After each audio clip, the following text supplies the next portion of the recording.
Tony, another NFC team that we're still trying to get a grasp of is the Minnesota Vikings. And Coach Mike Zimmer may make that even more difficult if he decides to change starting quarterbacks in the middle of a 5-game winning streak.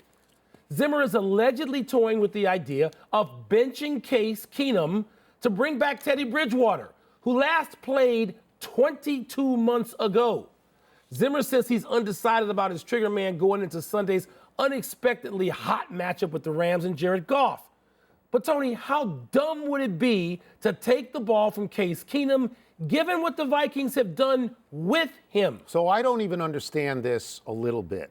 Because, as you say, Teddy Bridgewater, who is not Joe Montana. No. Teddy Bridgewater hasn't played in a year and a half.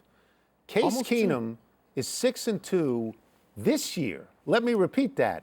This year.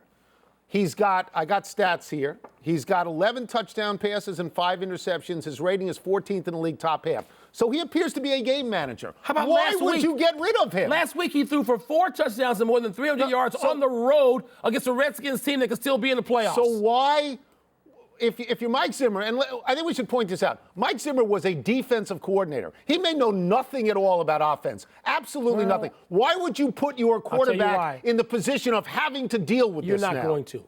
I think, Tony, and we know that all NFL coaches, save one every 100 years, they're all fascinated with subterfuge and trying to make somebody else watch some extra film. And so isn't this what that is? But you're hurting your guy. No, you're not really hurting him. You're putting doubt in people's minds. You whispered in his ear before practice, you're my starter. We're going to put this out there to try to make the Rams do some extra prep work. Not buying it? I wouldn't buy it either. You know what? But that's maybe what they're thinking. But again, you're looking at a guy who has won this year for you. I'm saying has you not can't complained. do it. No, you don't do it. If you put Teddy Bridgewater in and you go south, it's all on you and a dumb decision unless the analytics people are whispering in his ear. Mike, he went out so long ago, it's pre-analytics. He'd been out for a year and a half.